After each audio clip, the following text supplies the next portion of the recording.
Hey everybody, thanks for joining SERVi Homestead again. In a previous video, we rebuilt a starter solenoid for a lawnmower and got it working again. This time I'll show you how to test one to make sure it's working correctly and how to relocate one in case it's in a bad position so that next time you need to access it, it won't cause you so much pain. Multimeter set to continuity. Negative battery cable connected.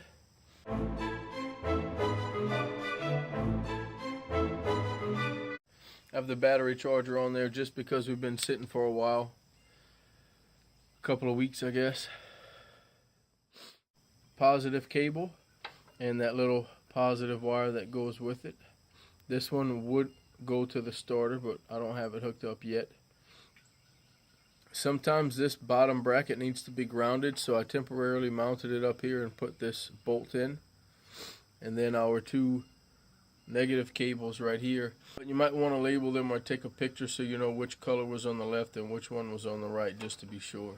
Alright, so now when we turn the key with the parking brake set, then we should get a click. We should feel and hear this thing click. The electromagnet will activate and that little flat plate we saw inside will rise up and touch the bottom of these two, which we cleaned earlier. Let's see if it works.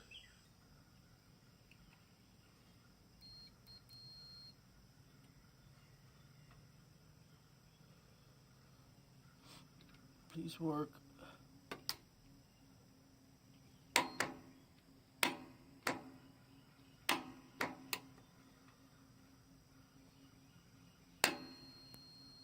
Yes. That's awesome. Now we can mount it and put everything back.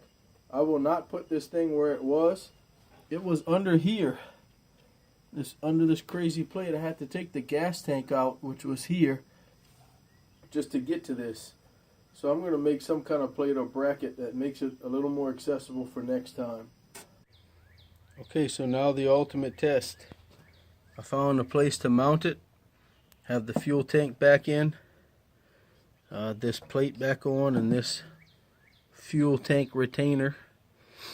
And this retainer just happened to have a groove along the edge of it, and so I'm just using one of the bolts, and I found a lock washer and a nut that fit it. It used to be under here facing this way, which is just ridiculous to me.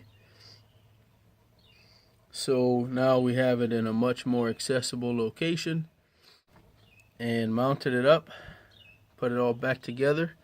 So we have negative going to ground down here somewhere, actually to a bolt on the engine's frame. These two snapped on.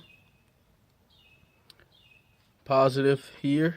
This is where the connection is open and to the battery. So remember, the purpose of the solenoid is to give us a switch that connects without being in the open environment, so that it's not really touching fresh air and that it's not touching any fuel fumes.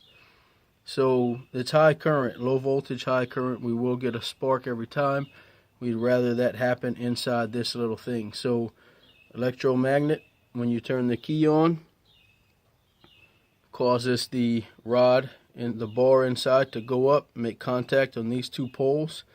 Electricity can flow to the starter. When you let the key go into the run position, then the electromagnet is de-energized, and that little spring way up here in the tip pushes this rod back down.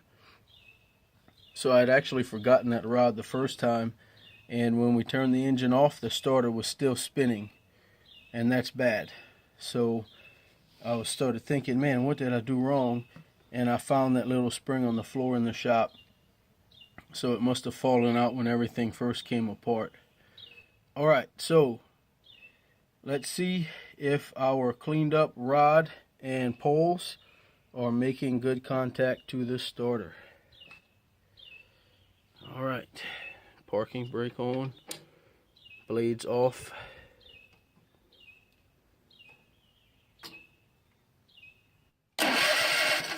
Woo! Yes. Choke lever that we created.